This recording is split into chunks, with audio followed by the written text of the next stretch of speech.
जिन्हें साधना की असफलता से सिद्धि न मिली हो, भाग्य में नहीं होने से सिद्धि न मिली हो, वे श्री हनुमान चालीसा का पाठ करें। उन्हें भगवान की कृपा से, हनुमान जी के बल से सिद्धि की प्राप्ति होगी। शंकर भगवान साक्षी हैं, क्योंकि भाग्य में नहीं होगा तो शंकर जी ने गवाही भरी है, वे पूर्ति करेंगे, क्योंकि भाव्यु मैट सकहीं त्रिपुरारी। इसलिए यह अत्यंत सरल शब्दों में छोटा सा ग्रंथ दिखाई भले ही देता हो, पर इसकी महिमा महान है। जो यह पढ़े हनुमान चालीसा, होय सिद्धि साखी गौरीशा। तो जिस ग्रंथ की ऐसी महिमा है, उसी ग्रंथ रत्न का हम लोग इस बार भगवान श्री सीताराम जी की कृपा से चिंतन कर रहे हैं। और यह भी संयोग है, श्री हनुमान चालीसा की कथा का शुभारंभ गुरुवार से, और श्री हनुमान चालीसा का आरंभ भी गुरु वंदना से। श्री गुरु चरण सरोज रज, निज मन मुकुर सुधारि, वरणो रघुवर विमल यश, योदायक फल चारि। और एक बात पर आपने शायद ध्यान न दिया हो, हनुमान चालीसा का आरंभ भी गुरु वंदना से है, और हनुमान चालीसा का विश्राम भी गुरु वंदना से है। आरंभ हुआ श्री गुरु चरण सरोज रज, और विश्राम हुआ कहां? जय जय जय हनुमान गोसाई, कृपा करहु गुरुदेव की नाई, कृपा करहु गुरुदेव की नाई। जय जय जय हनुमान गोसाई, कृपा करहु गुरुदेव की नाई। जय जय जय हनुमान गोसाई, कृपा करहु देव की नाई, कृपा करहु गुरुदेव की नाई।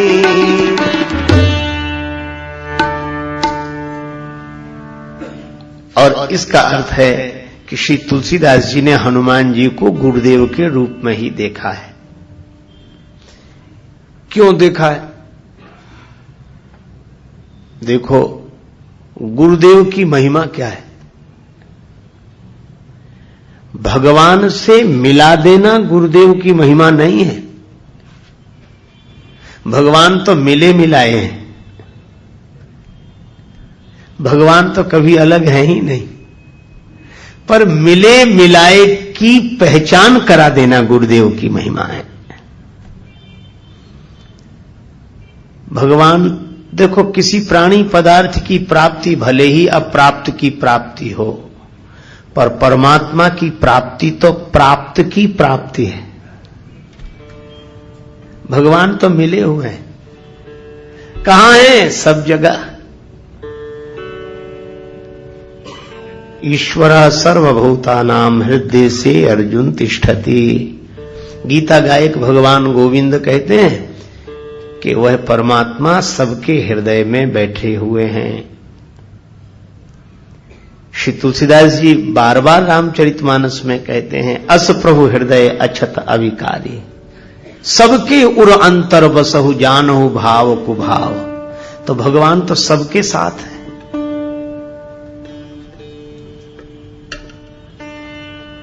तो जब भगवान मिल ही गए हैं या मिले ही हुए हैं, तो गुरुदेव की आवश्यकता क्यों?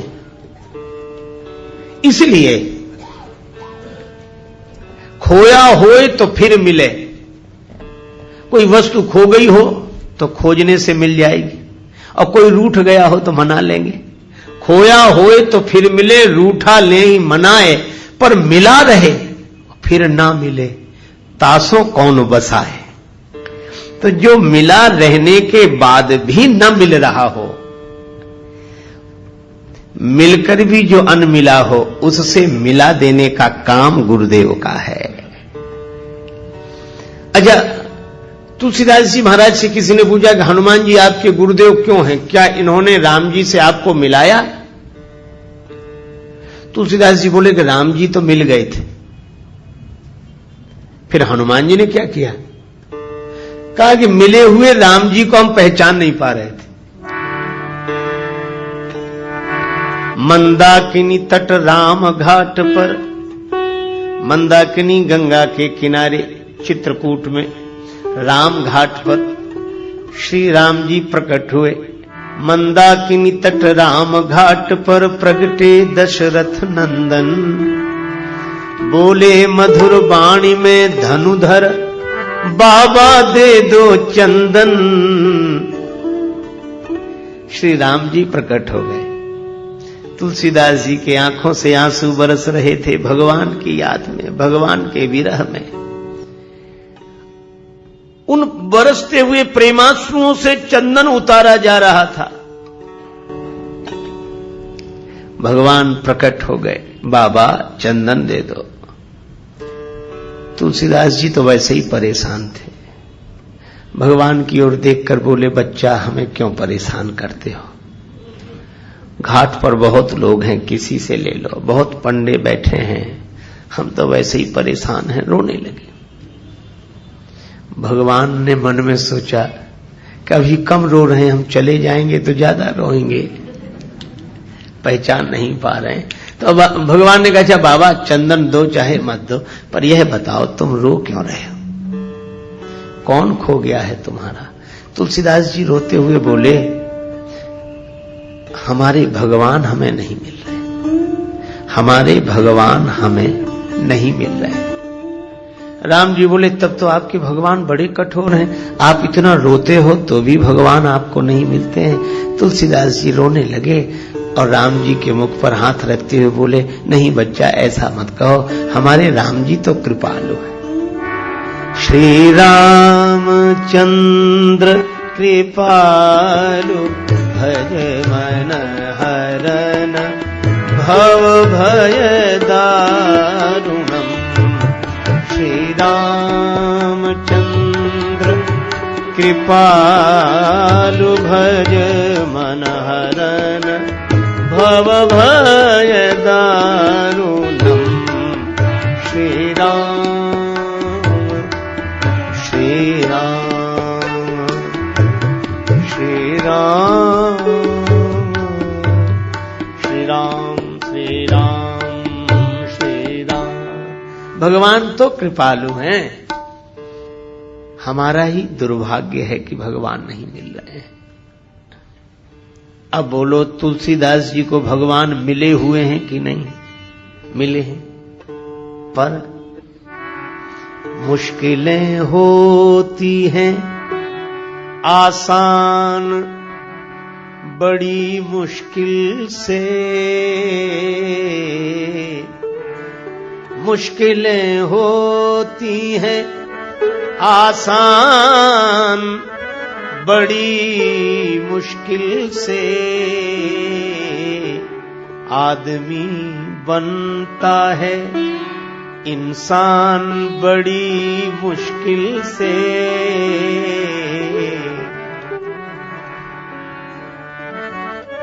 ढूंढने वाले को मिल जाते प्रभु हैं, लेकिन आंख कर सकती है पहचान बड़ी मुश्किल से। भगवान तो मिले हुए हैं, पर फिर भी जान पहचान नहीं है। तो मिले हुए को बताया किसने? अचानक आवाज सुनाई पड़ी, श्री रघुवीर खड़े हैं सन्मुख, तुलसी तू क्यों रोता? सफल करो द्रग हनुमान जी बोले बनकर तोता, चित्रकूट के घाट पर भई संतन की भीड़, तुलसीदास चंदन घिसे तिलक देत रघुवीर। श्री हनुमान जी तोता बनकर आए। हनुमान जी भी सुखदेव आए हैं। श्री कृष्ण कथा के सुखदेव व्यास नंदन है, पर राम कथा के सुखदेव तो अंजनी नंदन है। हनुमान जी भी तोते के रूप में प्रकट हो गए और तुलसीदास जी से कहा कि राम जी तो सामने ही हैं, जिनके लिए आंसू बहा रहे हो, जिन्हें तुम खोज रहे हो, वो तो तुम्हारे सामने ही हैं। यही गुरुओं का उपदेश रहा है। तभी तो सदगुरुदेव नानक जी कहते हैं, काहे रे बन ढूंढन जाई, सर्व अलेपा सदा एक रस, तो ही संग समाई, काहे रे बन खोजन जाए। हनुमान जी ने भी वही किया। और आज जब श्री हनुमान चालीसा लिखने बैठे श्री तुलसीदास जी, तो याद आ गई कि भगवान तो मिले हुए थे, पर अगर हनुमान जी ने न बताया होता तो राम जी को देखकर भी मैं राम जी को नहीं देख पाता। और इसीलिए जब हनुमान जी ने बताया तो राम जी के चरणों में तुलसीदास जी गिर गए। लेकिन मन कबीरदास जी की तरह कह रहा था कि गुरु गोविंद दोऊ खड़े, काके लागू पाए, बलिहारी गुरुदेव की जिन गोविंद दिया मिलाए। तो जब जब श्री हनुमान जी का स्मरण तुलसीदास जी करते तो उन्हें यह घटना याद आई। तभी वे आरंभ करते हुए लिखने लगे, श्री गुरु चरण सरोज रज। तो हनुमान जी हैं गुरुदेव, उनके चरण हैं कमल, और चरण कमल की जो धूल है, रज है, वह गुरुदेव के चरण कमलों का पराग है। अच्छा, रज की आवश्यकता पड़ी क्यों? देखो, दूसरे को देखना हो तो आंख ठीक होनी चाहिए, पर अपने आप को देखना हो तो केवल आंख से काम नहीं चलता। आंख तो ठीक हो, पर दर्पण भी साफ सुथरा होना चाहिए। आंख ठीक देख लेती हो, पर दर्पण यदि पवित्र ना हो तो अपने आप को नहीं देखा जा सकता। दर्पण भी साफ सुथरा चाहिए और आंख भी ठीक चाहिए। तो गुरुदेव की चरण रज का काम क्या है? तुलसीदास जी रामचरितमानस के आरंभ में कहते हैं कि गुरुदेव की जो चरण धूलि है, यह अंजन है। गुरुपद रज मृदु मंजुल अंजन, गुरुपद रज मृदु मंजुल।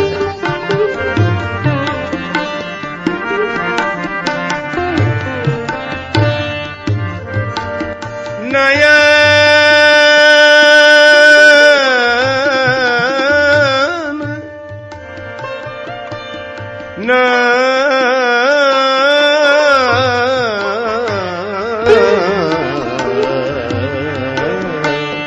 नयन अमीय दृग दोष विभंजन, गुरुपद रज मृदु मंजुल, गुरुपद रज मृदु मंजुल, गुरुपद रज मृदु मंजुल। गुरुदेव के चरण कमलों की धूल अंजन है। अंजन जो आंख में आंज आ जाए उसको अंजन, नेत्रों के दोष को दूर करने वाला हो वो अंजन।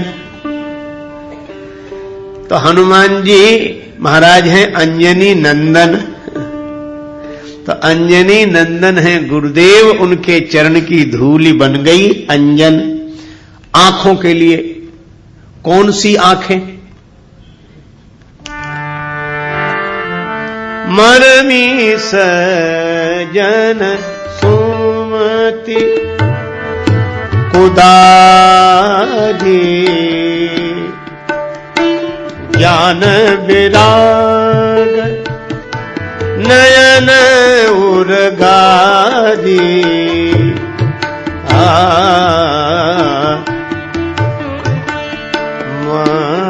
मरमी सजन सुमति।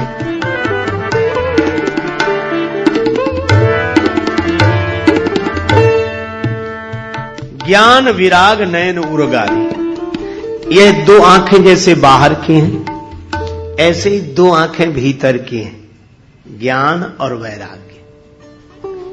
ज्ञान भी भीतर रहता है और वैराग्य भी भीतर रहता है। त्याग दिखाई देगा, क्रिया दिखाई देगी, कर्म बाहर दिखाई देता है, त्याग भी दिखाई देता है, लेकिन वैराग्य भीतर रहता है, वो दिखता नहीं, वो मन की दशा है। इसी तरह ज्ञान भी भीतर रहता है, ज्ञान के कारण बाहर दिखता है पर ज्ञान तो भीतर ही रहता है। ये ज्ञान वैराग्य भीतर की आंखें हैं। अब ये आंखें हो गई खराब।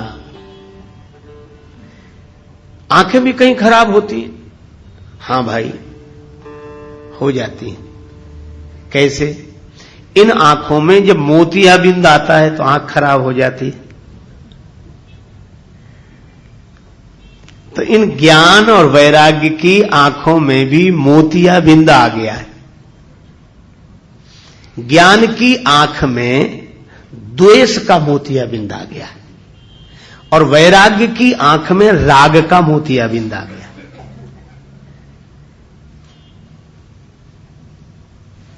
कई बार आपने देखा होगा ज्ञान तो रहता है लेकिन उसके बाद भी दुश्मनी मिटती नहीं। और ज्ञान किसका है? बोले अद्वैत का। और दुश्मन कौन है? बोले दूसरा आदमी हमारा दुश्मन है। ज्ञान कहता है कि दूसरा है नहीं। तो ज्ञान की आंख तो है पर द्वेष का मोतियाबिंद आ गया। हमें ज्ञान तो अद्वैत का है पर द्वंद्व द्वैत में बना हुआ है। यही ज्ञान की आंख में द्वेष का मोतियाबिंद आ गया। और अगर ज्ञान की आंख ठीक है तो उमा जी राम चरण रत विगत काम मद क्रोध निज प्रभुमय देखई जगत तो कहिसन करई विरोध। फिर विरोध क्यों होगा? कोई प्रेम से भर जाए, भगवान को सर्वत्र देखेगा तो प्रेम से भर जाएगा। करूं में दुश्मनी किससे, कोई दुश्मन हो घर मेरा, मोहब्बत ने नहीं रखी जगह दिल में अदावत की। तो ज्ञान की आंख अगर ठीक ठीक देखे तो झगड़े ही मिट जाएं। पर एक बात है, कई बार यह प्रश्न उठता है कि कैसे ज्ञानी है? ज्ञानी है तो ये द्वंद्व क्यों? तो इसका मतलब यह अज्ञानी है? नहीं नहीं, मैं आपसे कहूं कि जो जिनके जीवन में द्वंद्व भी दिखाई दे, द्वेष भी दिखाई दे, तो ऐसा नहीं मानना चाहिए कि यह ज्ञानी नहीं है। अरे मोतियाबिंद आ जाए तो यह नहीं मानना चाहिए कि आंख नहीं है। आंख तो है, खराब हो गई है। इसी तरह ज्ञान होने पर भी जिनके जीवन में परस्पर द्वंद्व झगड़े दिखाई दे तो यह समझना चाहिए कि ज्ञान की आंख तो ठीक है, द्वेष का मोतियाबिंद आ गया। आंख तो है, ज्ञान तो है। अच्छा बोलो, हम आप सबको ज्ञान है कि नहीं? ज्ञान तो है पर आंख थोड़ी खराब हो गई। आंख तो है तो आंख नहीं लानी पड़ेगी, इसका इलाज कराना पड़ेगा। मैं भी आपसे निवेदन करता हूं कि आपको ज्ञान की जरूरत नहीं है, बस ये ज्ञान की आंख जो खराब हो गई है इसका इलाज कराने की जरूरत है बस। तो ज्ञान की आंख में द्वेष का मोतियाबिंद और वैराग्य की आंख में राग का मोतियाबिंद। अब ये ज्ञान और वैराग्य की आंख में आए हुए राग द्वेष के मोतियाबिंद को कैसे दूर करे? तुलसीदास जी बोले अंजन लगा। और अंजन गुरुपद रज मृदु मंजुल अंजन, गुरुपद रज मृदु मंजुल नयन अमीय द्रग दोष विभंजन, गुरुपद रज मृदु मंजुल, गुरुपद रज मृदु मंजुल, गुरुपद रज मृदु मृदु मंजुल पद मृदु मंजुल। गुरुदेव की चरण धूलि ये अंजन है और यह ज्ञान की आंख की बीमारी द्वेष को दूर कर देगी और ज्ञान की आंख को स्वस्थ कर देगी। अच्छा, वैराग्य तो है, पर आप कभी कभी देखते होंगे जो वैराग्यवान है उनमें भी राग दिखाई देता है, तो लोग तुरंत आलोचना करने लगते, काहे के वैरागी जब राग है? नहीं भाई, वैराग्य तो है, पर वैरागी की आंख में ये बीमारी आ गई राग की। तो राग कैसे दूर हो? बस गुरुदेव की शरणागति लो, चरण धूल, जो गुरुदेव के चरणों के आश्रित रहते हैं उनकी ज्ञान वैराग्य की आंखें ठीक हो जाती हैं। गुरुदेव की चरण धूलि का अंजन ज्ञान वैराग्य की आंखों का दोष दूर करने वाला है।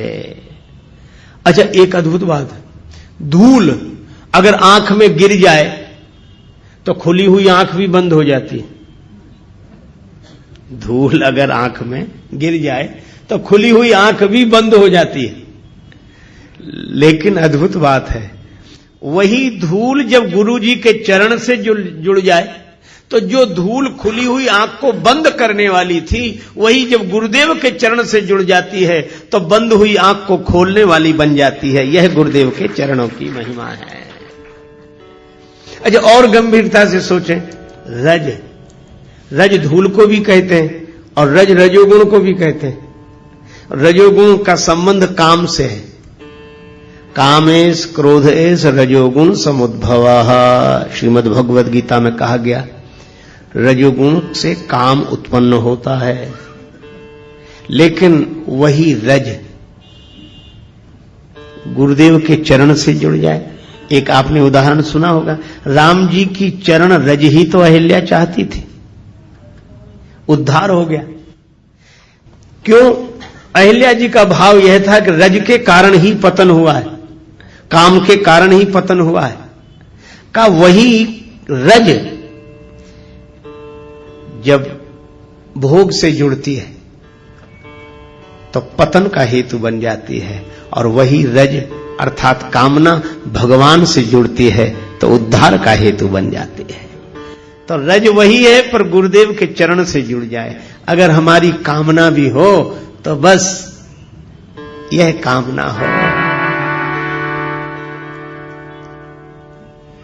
संतन ढींग बैठी बैठे, संतन ढींग बैठी बैठी, लोक लाज होई, संतन ढींग बैठी बैठी, संतन ढींग बैठी बैठी बैठी बैठी बैठी बैठी, संतन ढींग बैठे बैठे। जब मन सत्संग में लगने लगे, प्रथम भगति संतन कर संगा, गुरुदेव में लगने लगे, तो आंख भी ठीक काहे से होगी? गुरुदेव की चरण धूलि से। अच्छा ठीक है, गुरुदेव की चरण धूलि से आंख तो ठीक हो गई, ज्ञान भी ठीक हो गया, वैराग्य भी ठीक हो गया। अब एक बात सोचना आप, ज्ञान की आंख ठीक हो गई, वैराग्य की आंख ठीक, तो आंख देखती दूसरे को है, तो हम ज्ञान वैराग्य की दृष्टि से सारी दुनिया को देखने लगे। लेकिन जिन आंखिन सब देखिए आंख न देखी जाए, उन्हीं आंखों को देखना हो। जिन आंखों से हम सब देखते हैं, उन्हीं आंखों को देखना हो, अपने चेहरे को देखना हो, तो केवल आंखों से काम नहीं चलेगा, फिर तो दर्पण की आवश्यकता पड़ेगी। तो तुलसीदास जी से किसी ने पूछा कि ज्ञान और वैराग्य अगर आंखें हैं तो दर्पण क्या है? तुलसीदास जी बोले, अपना मन ही दर्पण है। अपना मन दर्पण है। तो दर्पण तो है अपने पास, पर दर्पण में चेहरा दिख नहीं रहा है। हमें ज्ञान तो हो गया है, क्योंकि हम सत्संग में बैठकर आए, ज्ञान हो गया है। वैराग्य भी है, क्योंकि ज्यादा नहीं सही पर कुछ देर को तो संसार भूलकर बैठे ही हैं, पर फिर भी अपना चेहरा नहीं दिख रहा है। क्यों नहीं दिख रहा? दर्पण मैला है, और दर्पण क्या है? मन। दिल का शीशा साफ कर,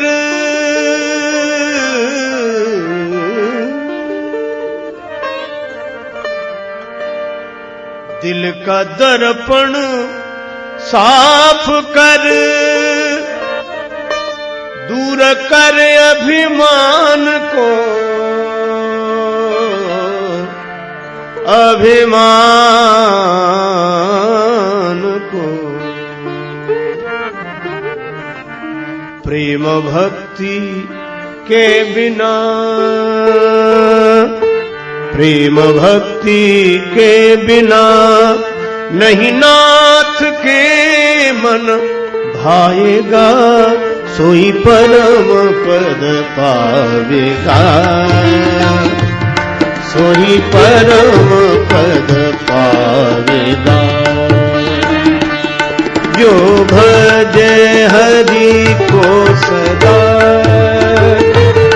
जो भजे हरि को सदा, सोई परम पद पावेगा, सोई परम पद पावेगा।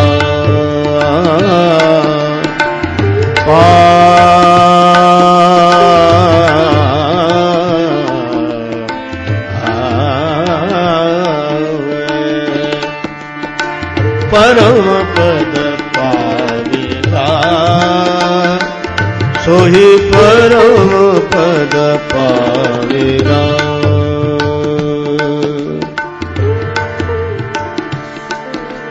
कैसे होगा ये दिल का दर्पण पवित्र? मन का शीशा कैसे साफ होगा? छोड़ दुनिया के मजे सब, बैठ कर एकांत में, एकांत में ध्यान धर,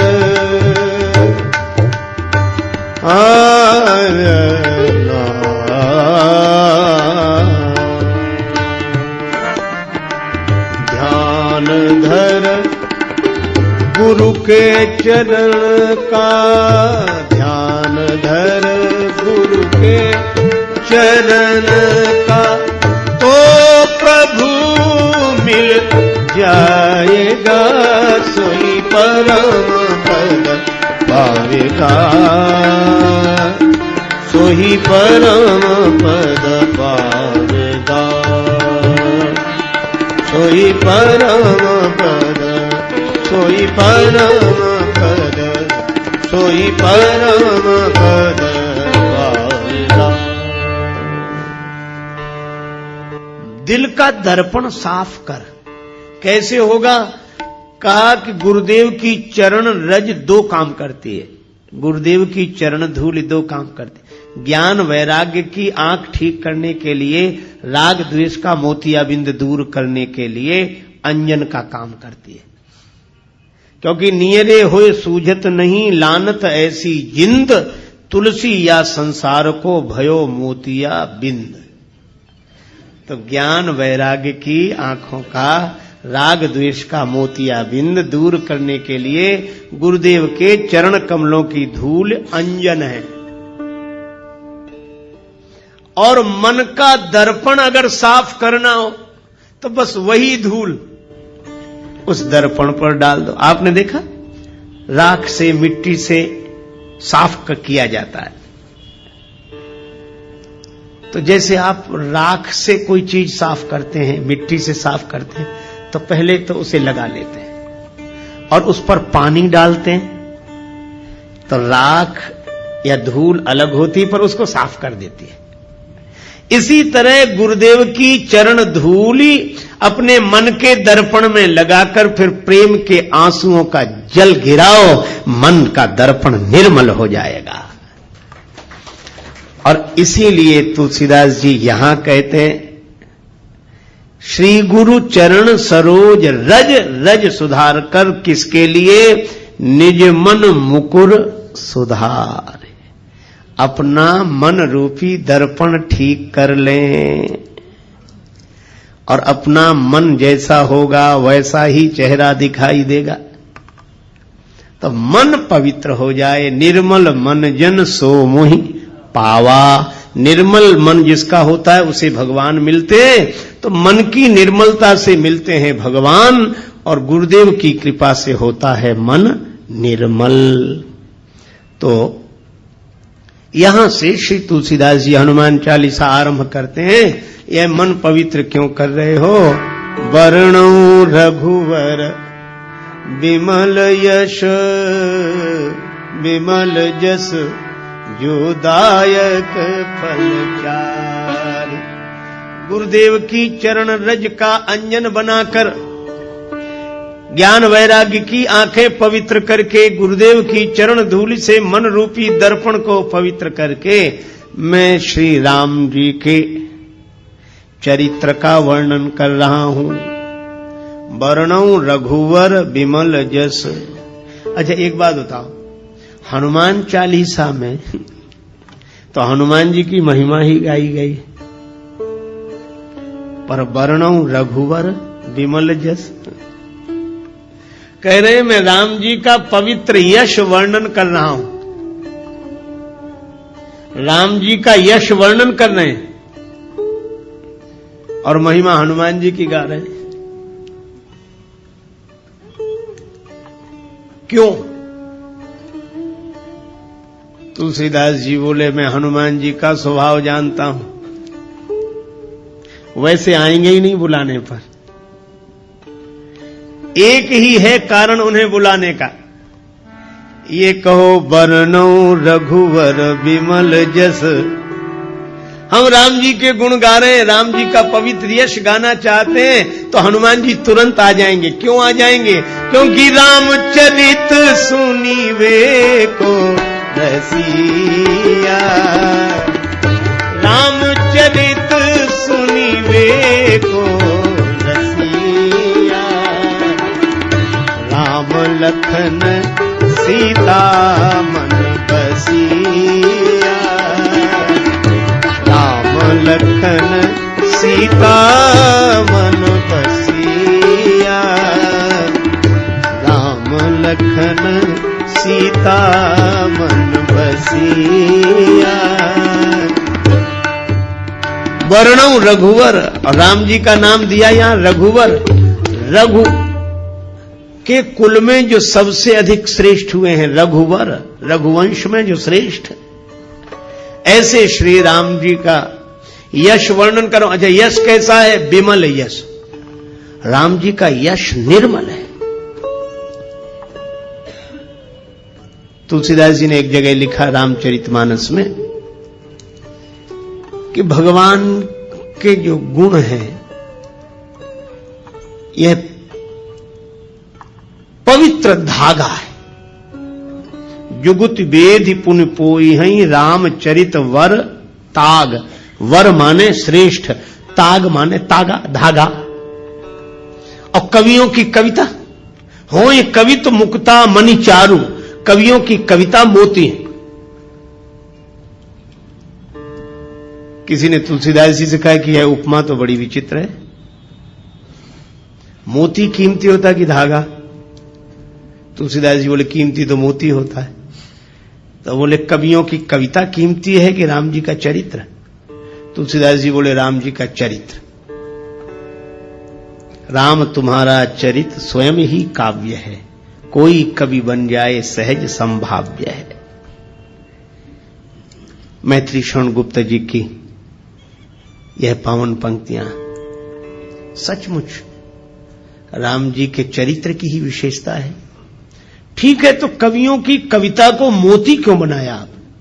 राम जी के चरित्र के प्रेरक प्रसंगों को मोती बनाते और कवियों की जो श्रृंखला आई है कविता की उसको धागा बनाते।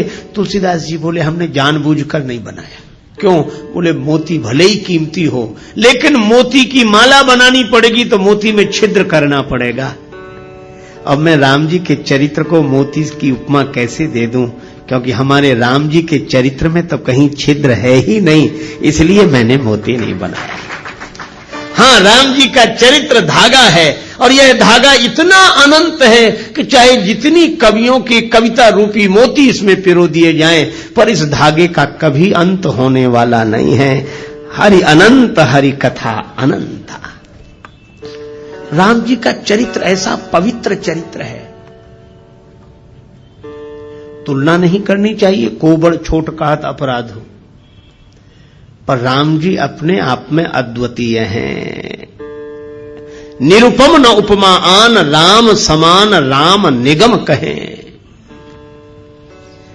भगवान श्री राम से गुरुदेव विश्वामित्र जी ने कहा कि राघवेंद्र इस शिला को चरण छुलाओ, इसका उद्धार होगा। चरण कमल रज चाहते कृपा करहु रघुवीर। राम जी ने कहा गुरुदेव आपके आगे, आप तो हमारे भी गुरु जी हैं, आप चरण छुला दें। गुरु जी बोले बात बड़े छोटे की नहीं है, मैं तुम्हारा गुरु हूं, मेरी बड़ी महिमा है, तुमसे भी बड़ी महिमा है, लेकिन अपने अपने विभाग की बात होती है।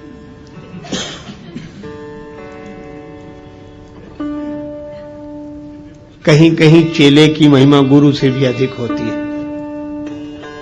राम जी बोले सो कैसे? आपने तो मुझे भी ज्ञान दिया है। बोले बात ज्ञान की नहीं है राम, सुनो।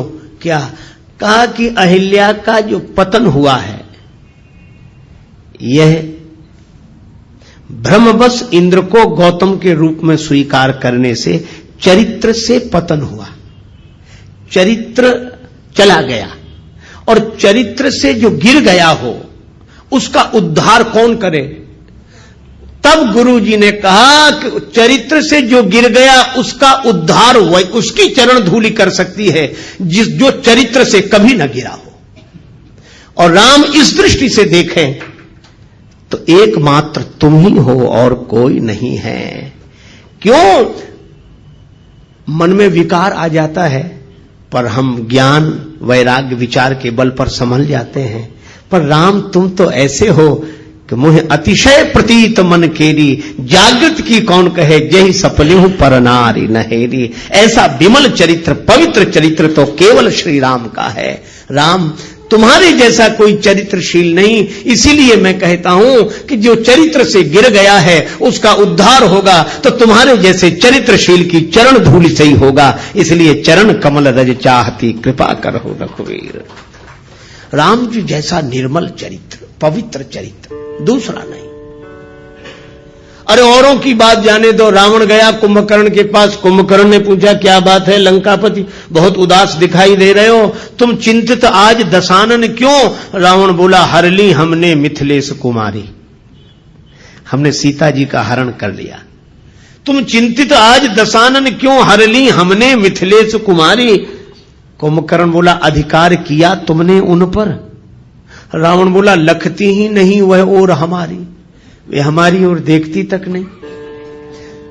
तब तुम एक काम करते, क्या महात्मा बन गए, उनका हरण कर लाए, तो राम जी का रूप बनाकर परमात्मा बनकर अधिकार पा लेते। नकली ही तो बनना था। रावण बोला कि बड़ी कठिनाई है। क्या? तब राघव ही न बने तुम क्यों? कुंभकर्ण ने पूछा। रावण ने उत्तर दिया इसमें हमको भय भैरव भारी, जब राघव रूप लगा बनने तब मातु समान लगी पर नारे। जब मैं राम जी का चिंतन करने लगा तो मेरे मन से वासना चली गई। ऐसा पवित्र चरित्र है राम का। विश्वामित्र जी ने कहा कि राम चरित्र की दृष्टि से जो पवित्रता तुम्हारे अवतार में है वह अन्यत्र दुर्लभ है, इसलिए मैं तुम्हारा गुरुजी हूं, पर अहिल्या का उद्धार तो तुम्हारी ही चरण धूलि से होगा। ऐसा राम जी का वर्णौ रघुवर विमल यश, ऐसा पवित्र चंद्र। देखो चंद्र कितना भी ऊंचा रहे पर फिर भी कलंक है, कलंक लगा है चंद्र में, घटता बढ़ता रहता है। लेकिन हमारे रामचंद्र ऐसे चंद्र हैं जो निष्कलंक चंद्र हैं, जिनमें घटने बढ़ने की घटना नहीं होती, सदा एक रस निर्मल पवित्र चंद्र श्री रामचंद्र हैं। तुलसीदास जी कहते हैं ऐसे राम जी का यश वर्णन कर रहा हूं। कैसा है यश का? वर्णौ रघुबर विमल यश, राम जी का चरित्र विमल है। अच्छा, तो ये मन को क्यों सुधार रहे हो? निज मन मुकुर सुधार का कि पवित्र चरित्र का वर्णन पवित्र मन से ही किया जा सकता है। सो न हो ये बिनु विमल मति मोहि मति बल अति थोर। तो ये पवित्र मन हो जाए तो कैसे होगा? बोले पहले मन पवित्र हुआ, श्री गुरु चरण सरोज रज निज मन मुकुर सुधारी, वर्णौ रघुवर विमल जस। मैं राम जी के पवित्र यश का वर्णन करना चाहता हूं, इसलिए श्री हनुमान जी मेरा मन निर्मल कर दो। किसी ने पूछा क्यों करना चाहे तो क्या फायदा है? आजकल तो बड़ी कठिनाई है, बिना फायदे के आदमी कुछ करता ही नहीं है। किसी से कहो भजन करो, करें तो क्या फायदा? अच्छा, बहुत सी चीजें हैं। एक आदमी ने हमसे बार बार कहा, वो बहुत तंबाकू गुटखा खाते थे, बार बार मुंह भर लें, फिर कहें आप भजन की कहते हो क्या फायदा? बोले आप जब जब भजन की कहते हो हमें तो बड़ी परेशानी लगती, करें क्या फायदा? हमने कहा अच्छा एक बात बता दो, तुम ये बार बार तंबाकू गुटखा खाते हो, इससे क्या फायदा? सो बोले कहे तो ठीक रहे, फायदा तो कुछ नहीं। हमने कहा फिर क्यों? बोले आदत पड़ गई। तो हमने कहा कि बिना फायदे के ये खा सकते हो, बिना फायदे की सोचे ये सड़ी गली चीज खा सकते हो, तो क्या भगवान का भजन बिना फायदे की सोचे नहीं कर सकते हो? छोड़ो फायदे की मत सोचो, तुम तो भजन करो, और जिस दिन इसमें रस आ जाएगा उस दिन फायदे की नहीं सोचोगे, भजन किए बिना रहा नहीं जाएगा। लेकिन इसका यह अर्थ नहीं कि फायदा होगा नहीं, जरूर होगा, लेकिन फायदे की तरफ मन मत ले जाओ। तुलसीदास जी से किसी ने पूछा कि आप राम जी का विमल यश गा रहे हैं, क्या फायदा, क्या मिलेगा? तुलसीदास जी बोले क्या नहीं मिलेगा? जो दायक फल चार, ये चार फल प्रदान करेगा, धर्म अर्थ काम और मोक्ष। राम जी का चरित्र गाने वाला, देखो जब व्यक्ति बोलता है ना, दिमाग से बोलता है, कोई बात कहता विचार दिमाग से, लेकिन जब कोई गीत गाता है तो दिल से। ये गीत हृदय के अधिक समीप है, विचार बुद्धि के समीप है। तो जब कोई गाता है तो हृदय से।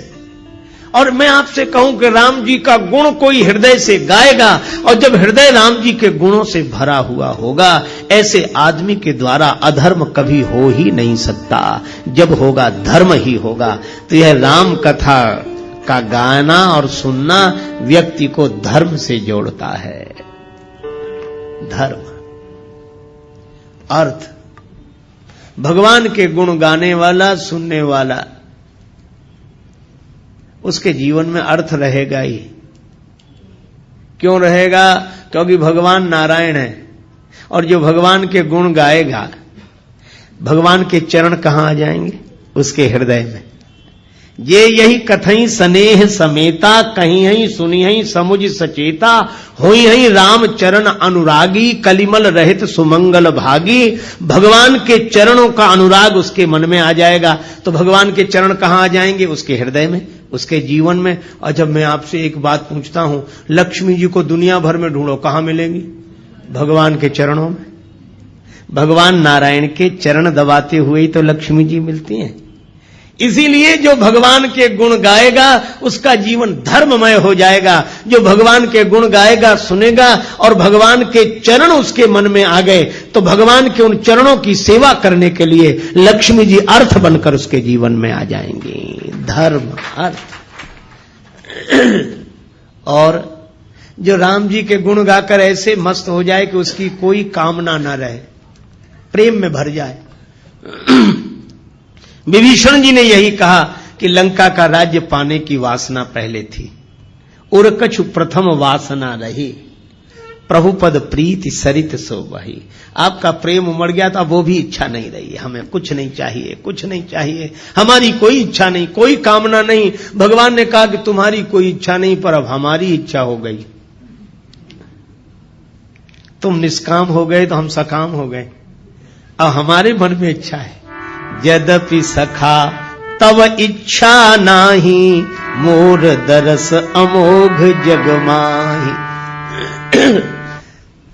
तो भगवान के मन में भक्त की इच्छा पूर्ण करने की इच्छा हो जाए तो उसकी कौन सी कामना ऐसी होगी जो पूरी ना हो जाए? वह पूर्ण काम हो जाएगा। इसलिए धर्म, अर्थ, काम, और जो भगवान के अनुराग में डूब गया है उसे जगत का राग बांध नहीं सकता। इसलिए मोक्ष तो उसको सहज प्राप्त हो गया। वर्णौ रघुवर विमल जस जो दायक फल चार। यह हनुमान चालीसा के दोहे का आशय। श्री गुरु चरण सरोज रज, निज मन मुकुर सुधारे। मुकुर माने दर्पण। वर्णौ रघुवर विमल यश, जो दायक फल चार। अच्छा, जब यह सब जानते हो तो राम जी के गुणों का वर्णन शुरू करो। चारों फल मिलेंगे, करो शुरू। तुलसीदास जी बोले भगवान का यश है विमल, और बुद्धि भी कैसी चाहिए? विमल सो न होय बिनु विमल मति, मोहि मति बल अति थोर। करहु कृपा, सब कृपा करो मुझे पवित्र बुद्धि की प्राप्ति हो जाए। तो अब किससे कृपा की याचना कर रहे हो? तुलसीदास जी बोले बुद्धिहीन तनु जान के, सुमिरो पवन कुमार। यह शरीर बुद्धिहीन है। शरीर तो है पर इसमें समझ नहीं है, इसीलिए हनुमान जी का स्मरण करना। अच्छा, बुद्धि नहीं है तो हनुमान जी से क्यों मांग रहे हो? बोले इसलिए हनुमान जी बुद्धि के भंडार हैं। बुद्धिमताम वरिष्ठम और ज्ञानी नाम अग्रगण्यम। ज्ञानियों में अग्रगण्य हैं, बुद्धिमानों में सर्वश्रेष्ठ हैं। तो जो बुद्धि के भंडार हैं, है ना, जो जिस चीज का भंडार हो उससे वही चीज मांगी जाती। हनुमान जी आप बुद्धिमान हैं, आप बलवान हैं और आप विद्यावान हैं। इसलिए तीनों चीजें हमें दे दो। बल बुद्धि विद्या देहु मोहि, हरहु कलेश विकार। बल भी चाहिए, बुद्धि भी चाहिए, विद्या भी चाहिए, है ना। देखो, तलवार चलाना आना चाहिए, पर चलाने के लिए तलवार भी तो चाहिए। तो विद्या का उपयोग करने के लिए बुद्धि चाहिए, पर बुद्धि जिसका उपयोग कर सके ऐसी विद्या भी तो चाहिए। तो बुद्धि और विद्या दोनों,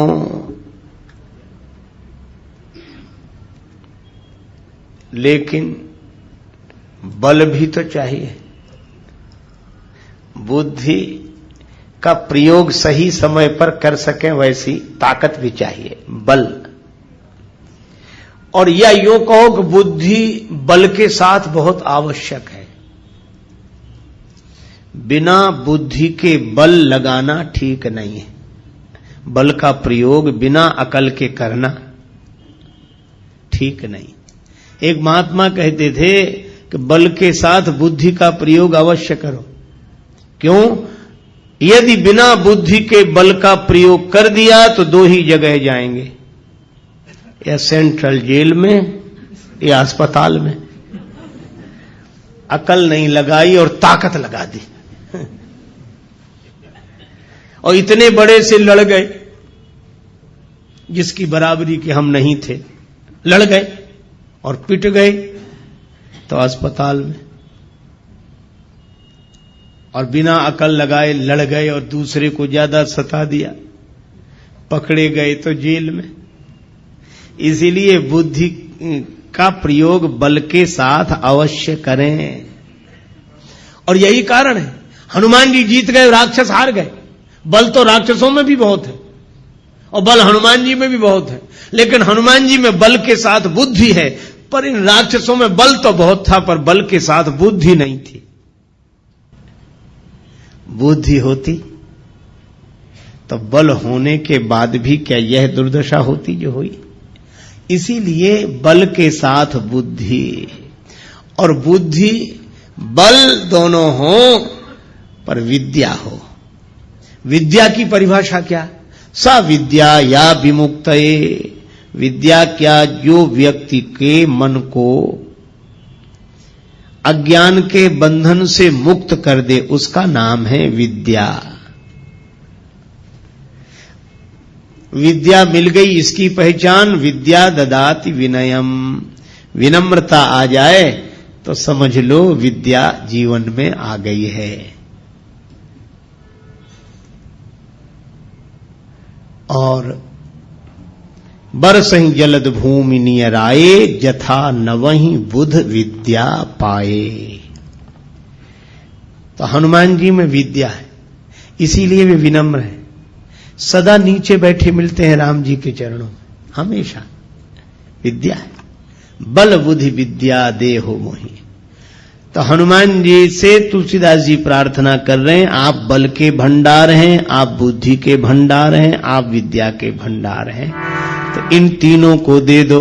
बल बुद्धि विद्या देहु मोहि, हरहु कलेश विकार।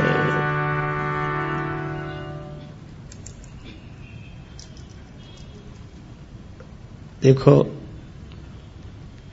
कलेश दूर हो जाए। राग द्वेष ये कलेश है।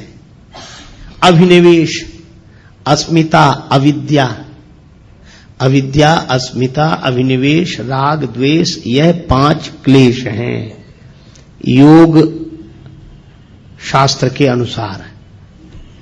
ये क्लेश मिट जाएं, विद्या होगी तो अविद्या नहीं होगी, विनम्रता होगी तो अस्मिता नहीं होगी, वैराग्य होगा तो अभिनिवेश नहीं होगा, और ज्ञान वैराग्य जब होंगे तो न राग होगा न द्वेष होगा। ये 5 क्लेश मिट जाएं। बल बुद्धि विद्या देहु मोहि, हरहु कलेश और विकार, काम क्रोध मोह, लोभ मोह मद मत्सर, ये 6 विकार हैं, 6 विकार हैं। काम क्रोध लोभ मोह मद मत्सर। मत्सर का अर्थ है दूसरे से ईर्ष्या करना, मत्सर। मद का अर्थ है अभिमान। मोह का अर्थ है एक ही जगह रुके रह जाना, अटक जाना। देखो, कभी आपने देखा ना, किसी गीत की रिकॉर्ड बज रहा हो, ऐसे सुई चलती है उस पर, ग्रामोफोन पर, तो कभी कभी हम लोग बचपन में देखते उसकी सुई एक जगह अटक जाती थी तो उतना गाते रहते थे। किसी को अच्छा नहीं लगा, अरे बंद करो ये। तो वो तुरंत ठीक करता था। मैं आज भी देखता, मोह का अर्थ यही है कि जिसकी सुई एक ही जगह अटक जाए वो उतना ही गाना, उतना ही निकले, उतना ही अटक जाना।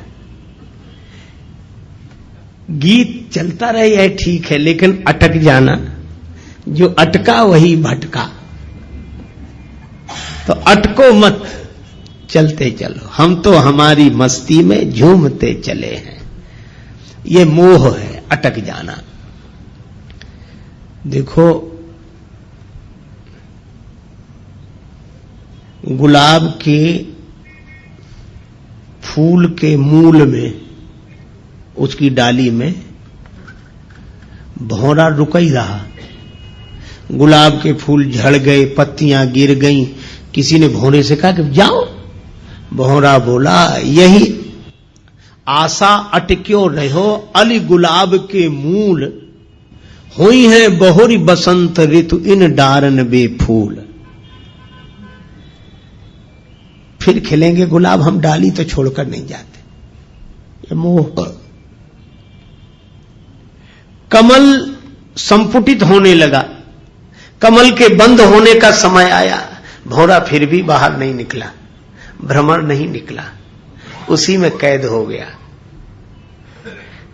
किसी ने कहा तुम तो काठ को चीर कर निकल जाते हो, कमल के कोमल पत्ते को चीर कर निकल जाओ। बोले निकलने की जरूरत क्या है, सवेरा होगा, सूर्योदय होगा, कमल खिलेगा, फिर पराग का पान करेंगे। अहो मोह महिमा बलवाना। और तब तक सूर्योदय होने के पूर्व ही एक मतवाला हाथी आया, उस कमल को मूल सहित तोड़ कर ले गया, खा गया। भौरे का जीवन भी समाप्त हो गया। इसी तरह मोही मन यह सोचता है कि अटके रहो, अटके रहो, फिर रस लेने के लिए अटके रहो, अटके रहो, तब तक काल का मतवाला हाथी आकर जीवन ही नष्ट कर देता है। ये मोह। मत्सर, दूसरे से ईर्षा, मद माने अभिमान। जो मिला है, देखो अभिमान कब आता है, मिली हुई चीजों पर ध्यान जाता है तो अभिमान आता है, मिली हुई विशेषताओं पर ध्यान जाता है तो अभिमान आता है, और देने वाले पर जब ध्यान जाता है तो अभिमान चला जाता है, फिर भगवान दिखाई देते हैं, अभिमान नहीं। मद, मत्सर, दूसरे से ईर्षा, अपनी तरफ कम ध्यान, दूसरे की तरफ ज्यादा। अपना दुख उतना दुख नहीं है जितना कि दूसरे का सुख नहीं देखा जा रहा है। मत्सर, मोह, मद। और इसी तरह काम, क्रोध, लोभ, चार। ये काम, क्रोध, लोभ, मोह, चार, मद, मत्सर, ये 6 विकार हैं। लोभ है, जो मिला है वह छूटे नहीं कभी, यह लोभ है। अच्छा देखो, लोभ और लालच में अंतर है। दूसरे का मिल जाए ये लालच है, लेकिन लोभी कौन, बोले दूसरे का मिले चाहे न मिले पर हमारा न जाए, ये लोभ है। काम, कोई ना कोई इच्छा बनी ही रहे, कभी शांति से नहीं बैठ पाते। अच्छा कभी भी आप देखना, मन को देखते रहना, यह हमेशा कुछ ना कुछ चाहता रहता है कि नहीं। अगर ऐसा हो जाता तो, ऐसा हो जाता तो, ऐसा हो जाता तो, ये ऐसा हो जाता तो ही इस होने में सुख से नहीं रहने दे रहा है। हो जाता तो हो जाता। ये काम विश्रामहारी, इस काम के कारण ही विश्राम नहीं मिलता, और इसमें कहीं विघ्न पड़ जाए तो क्रोध प्रकट हो जाता है। काम पूर्ति पर बढ़ता लोभ। चलो कामना पूरी हो गई तो, और कामना पूरी तो हो गई। अच्छा एक बात बताओ, जितने काम से भरे हुए मन वाले हैं हम लोग, अच्छा हम लोगों ने कोई भी चीज 2 बार मांगी? आप प्रयोग करके देखें क्या? हमारी तो एक बार, तो एक बार मिल जाओ, बस एक बार मिल जाओ। इच्छा है एक बार मिल जाओ, बस एक बार। और एक बार करते करते अनेक बार जन्म जन्म के मर गए, अनेक बार। अनेक बार कोई कहता ही नहीं, एक बार। ये कामना कहती है एक बार, लेकिन अनेक बार भी तृप्त नहीं होगी, हो नहीं सकती। और इसमें विघ्न पड़ जाए तो क्रोध उत्पन्न होता है, और कामना पूरी न हो तो क्रोध उत्पन्न हो जाता है, कामना पूरी हो जाए तो लोभ उत्पन्न हो जाता है। काम पूर्ति पर बढ़ता लोभ, नहीं मिले तो होता क्षोभ। क्रोध अग्नि में जीवन को मत व्यर्थ जलाना रे, मुसाफिर चलते जाना रे, मुसाफिर चलते जाना रे। ना अटको ना भटको ये है देश बिराना रे, मुसाफिर चलते जाना रे, चलते जाना रे, मुसाफिर चलते जाना रे।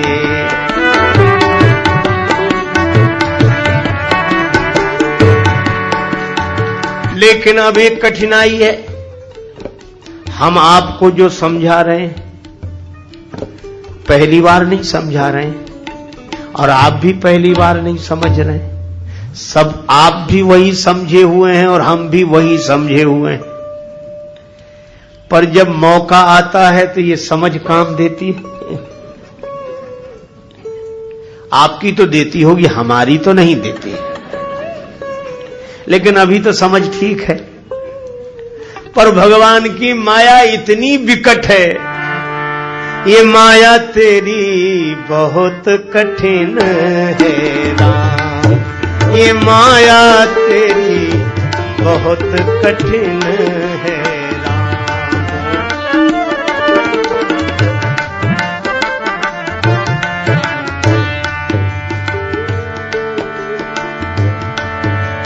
दुख में सुख दिखला के बनाती, दुख में सुख दिखला के बनाती, बड़ों बड़ों को गुलाम बहुत कठिन है राम, ये माया तेरी बहुत कठिन है राम,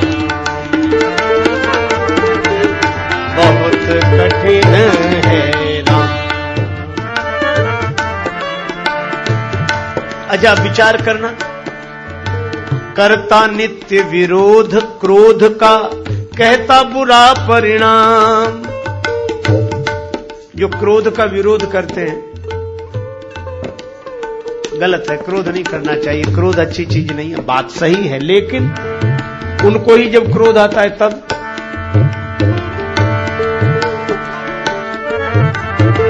होता क्रोधित स्वयं तो होती वाणी बिना लगाम, ये माया तेरी बहुत कठिन है राम, ये माया तेरी बहुत कठिन है राम।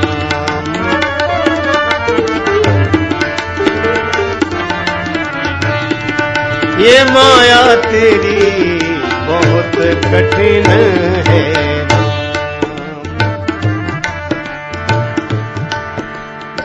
रक्त मांस हड्डी के ढेर पर मढ़ा हुआ है चाम, रक्त मांस हड्डी के ढेर पर चढ़ा हुआ है चाम।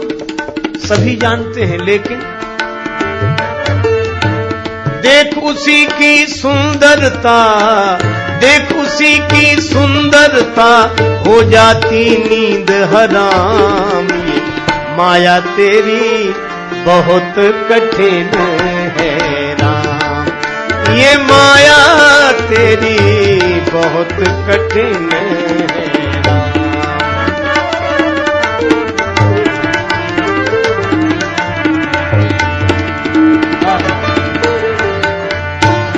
कठिन है राम।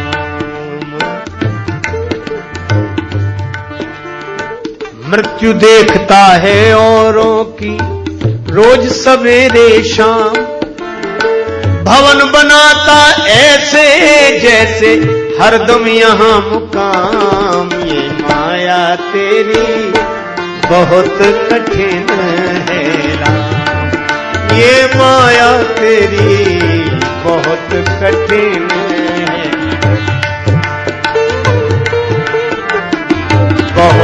कठिन है राम। राजेश्वर प्रभु तुम करुणा निधि, मायापति है नाम। राजेश्वर प्रभु तुम करुणा निधि, मायापति है नाम। नाथ निवेरो अपनी माया, नाथ निवेरो अपनी माया, जीव लहे विश्राम।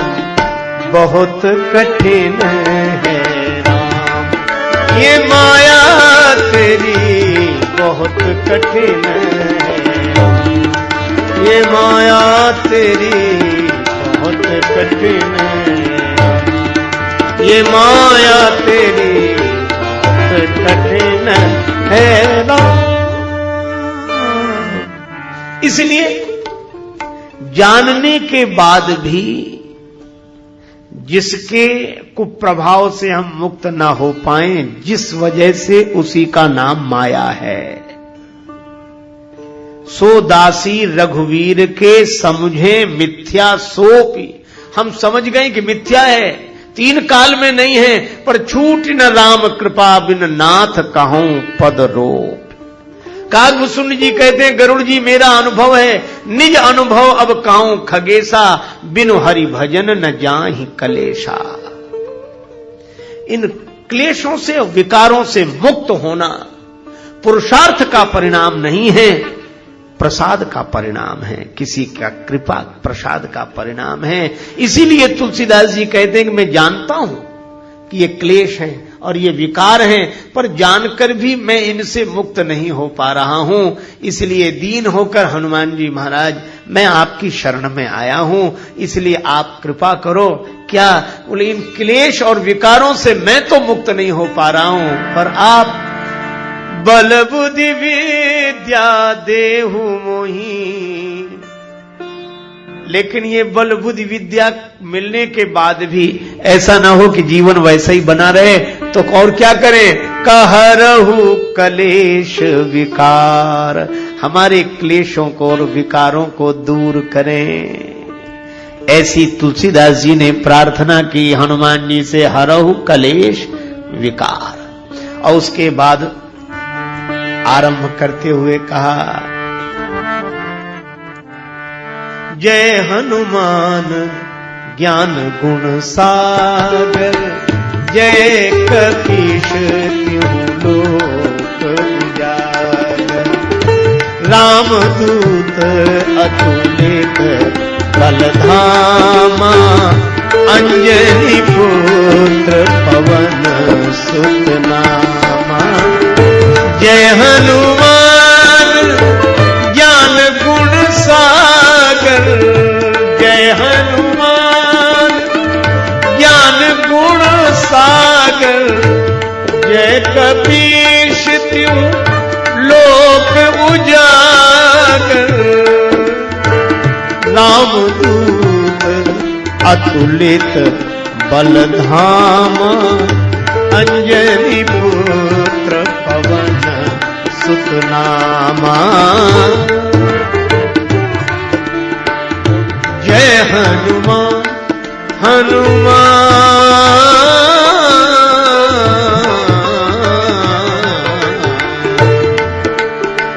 जय हनुमान ज्ञान।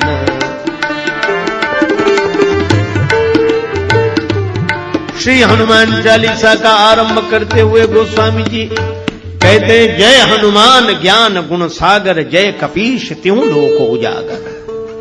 हे हनुमान जी महाराज आपकी जय हो, आप ज्ञान और गुण के समुद्र हैं। हनुमान जी जैसा ज्ञानी कोई नहीं। हनुमान जी ज्ञानियों में अग्रगण्य है। किससे पाया है ज्ञान? बिनु गुरु होई की ज्ञान। तो हनुमान जी के गुरुदेव कौन है? सूर्य भगवान, जो सारे संसार को प्रकाश देते हैं। उनसे प्रकाश प्राप्त किया है हनुमान जी ने। हनुमान जी थोड़े बड़े हुए, विद्या अर्जन के लिए गुरुदेव की शरण में जाना था, तो सूर्य भगवान के पास गए। सूर्य भगवान से प्रार्थना की, गुरुदेव मैं आपसे विद्या पढ़ने के लिए आया हूं, मुझे पढ़ाइए, विद्या दान दीजिए, कृपा करके गुरुदेव विद्या दान दें, विद्या दान दें, मैं आपकी शरण में हूं। संकेत यह मिला कि ज्ञान प्राप्त करने के लिए गुरुदेव की शरण में जाना चाहिए। गुरु कृपा से ही ज्ञान फलीभूत होता है, बिन गुरु होए कि ज्ञान। गीता में भगवान श्री कृष्ण कहते हैं, तद विद्धि प्रणिपातेन परिप्रश्नेन सेव्य उपदेक्ष्यन्ति ते ज्ञानम ज्ञानिनस् तत्वदर्शिनः। तद विद्धि, तद माने उसको, विद्धि माने जानने के लिए, तद विद्धि प्रणिपातेन, गुरुदेव की शरण में, अनुभवी पुरुषों की शरण में जाके प्रणिपात करे, दंडवत करे, लकड़ी की तरह सीधे होकर गिर जाना। दंडवत, डंडा बिल्कुल सीधा होता है। हम और जगह टेढ़े रहें पर कम से कम गुरुजी के तो आगे सीधे रहें, वहां तो टेढ़ापन छोड़ दें। सांप भी सब जगह टेढ़ा रहता है, पर बिल में प्रवेश करता है तो सीधा होकर प्रवेश कर पाता। इसलिए प्रणिपातेन, फिर परिप्रश्नेन, पहले प्रणाम, क्योंकि श्रद्धावान लभते ज्ञानम, फिर उचित प्रश्नों का प्रयोग करें, गुरुदेव से प्रार्थना करें, अपनी जिज्ञासा रखें। परिप्रश्नेन सेव्या, उसके बाद उपदेक्ष्यन्ति ते ज्ञानम, उनके द्वारा ज्ञान का उपदेश होता है। किनके द्वारा? ज्ञानिनस् तत्वदर्शिनः, तत्वदर्शी पुरुषों के द्वारा ज्ञान मिलता है। गूढ़ौ तत्व न साधु दुरावही, आरत अधिकारी यह पावही। तो हनुमान जी के चरित्र से यह शिक्षा लेनी चाहिए कि ज्ञान पाना हो तो गुरुदेव की शरण में जरूर जाए। किसी ने कहा कि पुस्तक से ही ज्ञान मिल जाए तो गुरुजी बनाने की जरूरत है, गुरुजी के पास जाने की जरूरत है। गुरुजी जो बताएंगे वह तो किताब में भी लिखा हुआ है। देखो, मैं आपसे निवेदन करूं, आप बिल्कुल ठीक कह रहे हैं, पुस्तक में वही लिखा है जो गुरुजी बताएंगे, या यूं कहो कि गुरुओं ने पहले से जो बताया है वही पुस्तक में लिखा है। लेकिन फिर भी पुस्तक कभी उस तक नहीं पहुंचा सकती। पुस्तक केवल पुस्तक है, पुश करती है, धक्का देती उस दिशा में, पुस्तक है, पुस्तक नहीं। अच्छा, जैसे एक उदाहरण की बात आप देखो,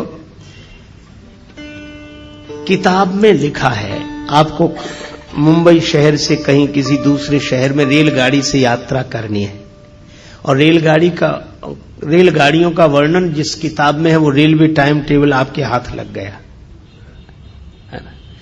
अब उसमें सभी रेलगाड़ियों का वर्णन है, उसमें सभी रेलगाड़ियां हैं और उसमें कोई भी रेलगाड़ी नहीं, हो ही नहीं सकती उसमें रेलगाड़ी है ही नहीं। लेकिन जिसमें रेलगाड़ी है नहीं, पता रेलगाड़ी का उसी से लगता है जिसमें नहीं है।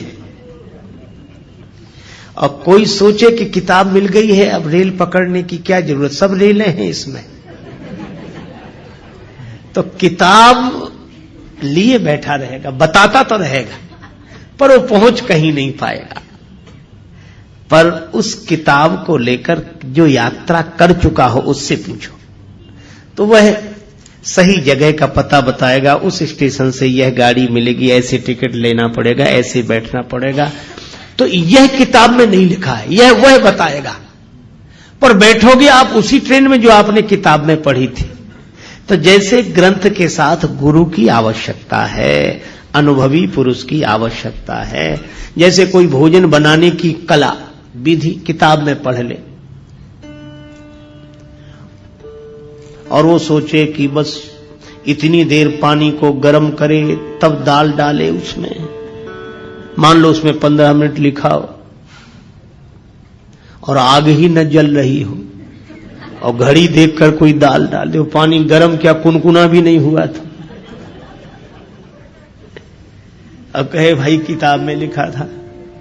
अच्छा, या इतनी आग तेज हो कि वो 10 मिनट में ही खोलने लगे पानी, हम 15 मिनट का इंतजार करें क्योंकि किताब में लिखा है। इसीलिए अनुभवी की आवश्यकता है। बिन गुरु होय की ज्ञान, ज्ञान की होय विराग बिन। ग्रंथों का मर्म समझने के लिए भी गुरुजनों की शरण में जाना चाहिए। यह परंपरा है और यह परंपरा अनुभवी पुरुषों की है। ये कोई नासमझ लोगों की बनाई हुई व्यवस्था नहीं है। अच्छा, वैसे भी देखो, मैं ब्रह्म हूं यह पढ़कर जान लेने के बाद भी जब तक गुरुदेव के द्वारा नहीं सुनते कि तत्त्वमसि त्वं ब्रह्म हो, तब तक वह ब्रह्मानुभूति होती नहीं है। इसलिए हमारे गुरुदेव भगवान कहते थे, जब तक आत्म लखे नहीं कोई सुखी न होई, और बिन सदगुरु के लखा न जावे भेष पंथ हो कोई। बिन गुरु होई कि ज्ञान हो नहीं सकता। इसीलिए हनुमान जी के चरित्र से यह शिक्षा लेनी चाहिए कि हनुमान जी तो इतने बड़े ज्ञानी। अच्छा, जहां गुरु जी के पास गए वहां तो वो बचपन में ही पहुंच गए थे, बाल समय रवि भक्ष लियो। लेकिन हनुमान जी जानते हैं कि वह एक छलांग थी और जीवन में जो घटता है वो किसी छलांग से नहीं है, उसकी व्यवस्था है। उसके आधार पर परंपरा का पालन करना चाहिए, परंपरा नहीं तोड़नी चाहिए। हनुमान जी सोचते वो बचपना था, पर व्यवस्था तो यह है। इसीलिए वे सूर्य भगवान की शरण में गए और विधिवत प्रार्थना की कि मैं आपका शिष्य होना चाहता हूं, मुझे मंत्र दो, मुझे ज्ञान दो, मैं आपका शिष्य हूं, बनना चाहता हूं। सूर्य भगवान ने सोचा कि केवल मंत्र देना होता तब तो कोई बात नहीं, पर ये तो पढ़ने के लिए रहेगा। सूर्य भगवान ने सोचा कि इस बालक को पहले भी कभी देखा है, कौन है ये? अरे याद आया, ये वही है जो बचपन में एक बार आया था।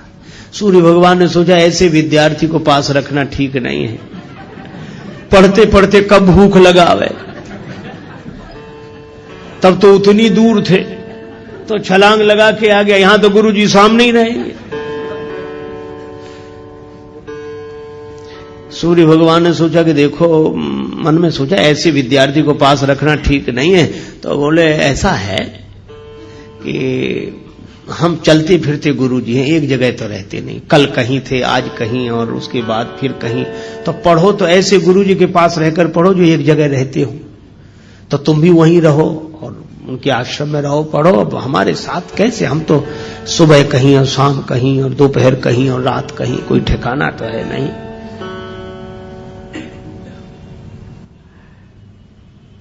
हनुमान जी बोले पढ़ेंगे तो आप सही। अनन्य निष्ठा जो थी, पढ़े। कैसे पढ़ोगे? हम तो चलते फिरते हैं। हनुमान जी बोले तो हम चलते फिरते विद्यार्थी बन जाएंगे। आप जहां जहां चलोगे हम भी साथ साथ चलेंगे, आपकी सेवा करेंगे, पढ़ते चलेंगे। आप भी तो कहीं ना कहीं दोपहर को रहते होगे, रात को हम भी रहेंगे आपके साथ ही, बस साथ ही रख लो बस। सूर्य भगवान ने सोचा यह विद्यार्थी विचित्र, गले ही पड़ गए। सूर्य भगवान ने कहा कि हमारे साथ रहोगे तो भी पढ़ नहीं सकोगे। क्यों? हमारे पीछे पीछे चलोगे तो हमारी पीठ तुम्हारी तरफ होगी, और हमारे आगे आगे चलोगे तो तुम्हारी पीठ हमारी तरफ होगी, तो पढ़ाई कैसे होगी? गुरु शिष्य तो आमने सामने बैठे तब ना पढ़ाई हो। हनुमान जी बोले हाँ यह बात जरूर है। सूर्य भगवान बोले इसीलिए कह रहा हूं कि घर जाओ, पढ़ नहीं पाओगे, ऐसे कैसे पढ़ोगे? हनुमान जी थोड़ी देर रुके। बुद्धिमताम वरिष्ठम, हनुमान जी तो बुद्धिमानों में श्रेष्ठ है। तुरंत बोले इसका भी हल निकल आया गुरु जी।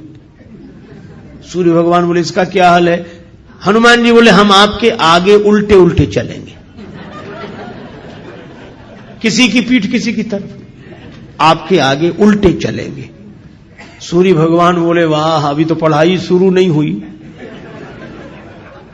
गुरु जी के आगे ही उल्टे चलोगे, फिर पढ़ने से फायदा ही क्या है? काहे को पढ़ रहे हो कि गुरु जी के आगे ही उल्टे चलेंगे?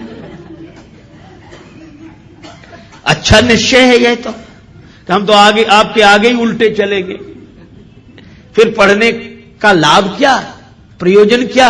हनुमान जी ने हाथ जोड़कर कहा, गुरुदेव यही तो मैं कह रहा हूं कि अगर गुरुदेव का ज्ञान पाकर भी वैसे ही चलते रहे जैसे पहले चल रहे थे तो पढ़ने का प्रयोजन ही क्या है? गुरुदेव से ज्ञान पाकर तो फिर उलटकर चलना चाहिए, जैसे पहले चलते थे वैसे नहीं, अब उलट कर चलो। गई सो गई, अब राख रही को, बीत गई सो बीत जान दो, अब ही बना लो काम। जो गया सो गया, उसके लिए कुछ मत सोचो। गई सो गई, अब राख रही को, जो बचा है उसका उलट कर चलो। सूर्य भगवान बोले बिल्कुल ठीक है, अब पढ़ाऊंगा तुम्हें। भानु सो पढ़न हनुमान गए, भानु मन अनुमान शिशु केल कियो फेर फार सो। हनुमान बाहुक में वर्णन है। भानु सो पढ़न हनुमान गए, भानु मन अनुमान, सूर्य भगवान ने मन में अनुमान करके शिशु केल, बालकों के खेल की तरह फेर फार सब बदल अदल बदल कर दिया। कैसे? बोले पाछले पगन गम मगन गगन मग क्रम को न भ्रम कपि बालक बिहार सो। पाछले पगन, पीछे पल चलते हुए चरणों से हनुमान जी सूर्य भगवान के सामने, एक तो गुरुदेव सूर्य भगवान जैसे तेजस्वी सूर्य भगवान, और उनसे विद्या अर्जन करना, और उनके सामने उन्हीं के चेहरे को देखते हुए पीछे चलते रहे। सूर्य भगवान ने कहा कि अद्भुत हो, देख रहे हो हमारी तरफ और चल रहे हो जगत की तरफ। बोले बस यही है, हम चलें भले ही जगत की तरफ, पर दृष्टि में तो गुरुदेव और गुरुदेव का ज्ञान रहना चाहिए, यही जीवन की सार्थकता है। तो जिन्होंने सूर्य भगवान से ज्ञान प्राप्त किया हो वे ज्ञान के सागर हैं। जय हनुमान ज्ञान गुण सागर। अच्छा, अब गुणों की बात सुनो। गुणों के साथ सबसे बड़ी यह समस्या है कि किसी भी प्राणी में, यह प्रकृति का नियम है, सब गुण इकट्ठे रह नहीं सकते, होते ही नहीं। एक सज्जन एक गीत गाते थे, एक विधाता एक ईश्वर ही निर्दोष रहा, बाकी सब में कोई न कोई दोष रहा। हम सब में दोष है, ये बात अलग है कि हमें हमारे दोष का होश ना हो, और होश उन्हें नहीं होता जो मदहोश होते हैं, पर दोष तो होते हैं। क्यों होते हैं? क्योंकि सृष्टि बनाई ऐसी गई, जड़ चेतन गुण दोषमय विश्व कीन्ह करता। अच्छा चलो, दो गुणों का उदाहरण दें। दो गुणों का आप एक साथ निर्वाह नहीं कर सकते। सत्य बोलना गुण है, और शीलवान होना गुण है। किसी को बुरा ना लगे, ऐसी बात मत कहो कि खराब लग जाए, किसी का दिल मत दुखाओ। और इसीलिए आपने देखा होगा, जैसे ये शील आता है ना कि किसी का दिल मत दुखाओ, ऐसा आदमी सत्य बोल नहीं पाता। जानता तो है लेकिन दूसरे को बुरा लग जाएगा। अरे नहीं ठीक, आप ठीक कह रहे हैं, देखेंगे हम, फिर सोच लेंगे, हाँ ठीक है ठीक है, हाँ अब अभी नहीं, फिर कर लेंगे बात। सच्ची बात नहीं कह पा रहा। क्यों? शील आया तो सत्य चला गया, और जो सत्य को बोलते विप्राय शील का पालन नहीं कर पाते, वे कहते भैया किसी को बुरा लगे चाहे भला, हम तो साफ साफ कहते हैं, हाल तुरंत कह दिया, झंझट ही नहीं बात का, फिर तुरंत बोलो। जहां सत्य है वहां शील नहीं है, और जहां शील है वहां सत्य नहीं है। इन दो गुणों को इकट्ठा करना मुश्किल है। मेंढकों की तौल है, एक गुण को बुलाओ दूसरा चला जाता है। इसीलिए सब गुण किसी में इकट्ठे हों ऐसा संभव है ही नहीं। गुण दोषमयी सृष्टि है, सब में गुण है, सब में। यह बात अलग है, किसी में गुण ज्यादा है दोष कम है, किसी में दोष ज्यादा है गुण कम है, पर यह होगा ही। पर हनुमान जी में दोष नहीं है, गुण ही गुण है। तो यह प्रकृति के में तो यह अपवाद है, कारण है। हनुमान जी को उनका आशीर्वाद मिला है जो प्रकृति से ऊपर है। प्रकृति जिनके हाथ में, जो प्रकृति के हाथ में होते हैं उनमें गुण दोष दोनों होते हैं, लेकिन प्रकृति से ऊपर जो है उनका हाथ जिनके माथ पर होता है उनमें गुण ही गुण होते हैं, दोष नहीं होते हैं। तो हनुमान जी में गुण आए कब से? केवल एक बात कह के चर्चा को विराम। गुण आए कब से? हनुमान जी जब गए, रावण का वध हो गया, तो जानकी माता को संदेश देने गए। दूरी ही ते प्रणाम कपि कीन्हा, रघुपति दूत जानकी चीन्हा। दूर से हनुमान जी ने प्रणाम किया। जानकी माता ने देख लिया कि हनुमान जी को, हनुमान जी ने कहा, माता राम जी की जय जयकार हो रही, उन्होंने रावण आदि राक्षसों पर विजय श्री प्राप्त कर ली, माता आप मुक्त हो गई। जानकी माता के आंखों से खुशी के आंसू बरसने लगे। श्री जानकी माता बोली, का देऊं तो ही त्रैलोक के महा कपि किमपि नहीं बानी समा। हनुमान, इस शुभ संवाद के बदले में मैं तुम्हें क्या दूं? मेरे पास कुछ नहीं है, मैं तुम्हारी ऋणियां रहूंगी, ऋणी हूं। हनुमान जी बोले, मां ऐसा मत कहो, मां के पास सब कुछ होता है, पर मेरे पास तो कुछ नहीं, आशीर्वाद दो मां। बेटे का सबसे बड़ा धन तो मां का आशीर्वाद है। तो जानकी माता ने कहा कि अगर आशीर्वाद की बात है तो बेटा हनुमान, मैं यही कह रही हूं, क्या सुन सुत सदगुण सकल तव हृदय बसहु हनुमंत, सानुकूल कौशलपति रहई समेत अनंत। हनुमान, सारे सदगुण तुम्हारे भीतर निवास करें। प्रकृति भी मौन हो गई। जब जानकी माता ने आशीर्वाद दे दिया तो हम क्या करें? इसलिए हनुमान जी में कोई दोष नहीं, गुण ही गुण। जय हनुमान ज्ञान गुण सागर, और हनुमान है इसलिए ज्ञान गुण सागर हुए हैं। हनुमान का अर्थ जिसने अपने मान का हनन कर दिया हो, जो अभिमान रहित हो। ज्ञान और गुणों के सागर होने के बाद भी जो अभिमान रहित हैं, उन हनुमान जी महाराज की जय हो, जय हो, जय हो। ऐसा कहते हुए तुलसीदास जी महाराज ने हनुमान चालीसा आरंभ किया। हम लोग हनुमान चालीसा की कथा कह सुन रहे हैं। इसका फल क्या है? जो यह पढ़े हनुमान चालीसा, होई सिद्धि साखी गौरी सा।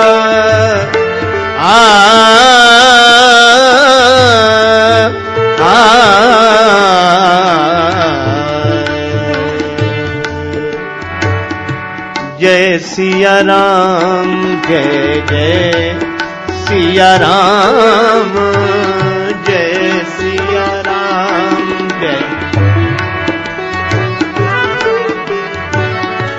जय सिया राम, जय जय सिया राम, जय सिया राम, जय जय सिया राम, जय सिया राम, जय जय सिया राम, जय सिया राम, जय जय सिया राम, जय जय सिया राम, जय सिया राम, जय जय राम, जय जय राम, जय जय। श्री सीताराम जी महाराज की जय। श्री हनुमान जी महाराज की जय। श्री तुलसीदास जी महाराज की, सब संतन की जय, सब भक्तन की जय। जय जय श्री सीताराम, जय जय श्री राधे श्याम। नमः पार्वती पतये, हर हर महादेव।